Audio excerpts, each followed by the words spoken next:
Sound without focus is just noise.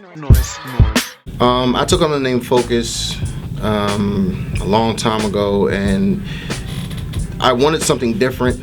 I had the worst name on the planet, and being my father's namesake, they were calling me Bernie, and that thing was killing me. So I needed something cool so I could hang out with my boys and not look corny. So I found Focus was sticking. My dad used to tell me to focus a lot, and I came back and I said it to my boys. My boys dug it. I kept it, and then as I started to pop, a lot of people wanted to use the same name, so I put the 3 dots after mine so that you know that it's me and not the other people. I was working at 19 with local groups, you know, so a friend of mine had a group called Level 6, and he allowed me to be a part of the group.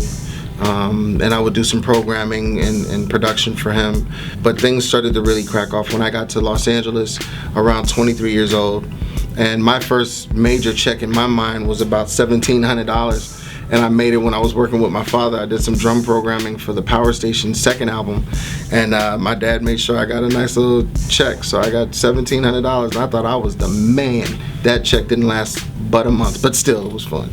I first became involved with Aftermath when I was producing artists by the name of Dax from the West Coast, and I was working with Jason Weaver. His company was called BoobTube at the time. We did about 6, 7, 8 songs, and his people had an in with Dre, and they played the demo for Dre. Dre dug it, and we got on the Watch soundtrack through that, and then the rest started moving from there. I think that the one record that they might know me for, the people that are watching, is Where I'm From with Game. You know, Respect My Conglomerate with Busta, that was a movie in itself. Everything that I did with Marsha and yours truly, that mixtape was the work that we were doing for Aftermath, but it just never came out. A lot of those things, if I didn't have those building blocks, there'd be no foundation. I wouldn't be here right now. I play 4 instruments not well. Meaning, I play piano. My main instrument, I'm a programmer, so I use keyboards. I play a little bass, I play a little guitar, and I play a little drums. I wanted to do everything at the same time instead of mastering one thing, and so I play everything by ear. So I'm not playing anything overly efficient, but I play it well enough to where I can produce. First album that the world ever heard me rap on was Dedicated, and Dedicated was a labor of love, but a labor of frustration, because we were in the studio working on Detox, and I went through a plethora of sounds and different genres of music, and I was just making beat after beat after beat, and when nothing was sticking to the wall, I just started using the beats that I loved that stuck with me, and I just started putting together a project. And it wasn't like, okay, I'm gonna make Dedicated. It was like, okay, I don't know what I'm gonna do with it, I'm just gonna keep creating.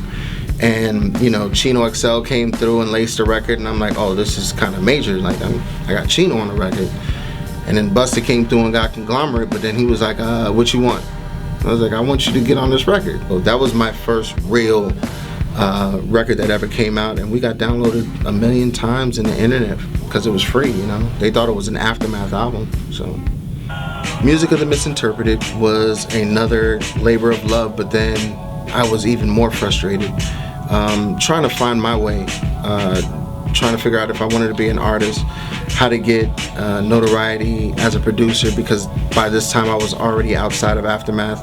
I had went on a sort of hiatus to regain spiritual footing, mental footing, and my physical health as well. So Music of the Misinterpreted was kind of the soundtrack to that journey, and I got some of my closest musical family on that record.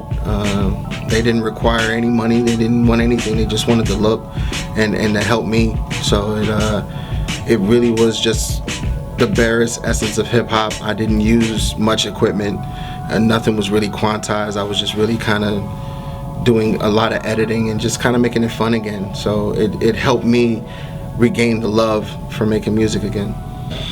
Analog in the Digital World was more than just an instrumental project. It's now my movement. It's It's my being, it's who I am, and I really feel like when I talk to a lot of these young producers that I'm like the oldest analog robot ever.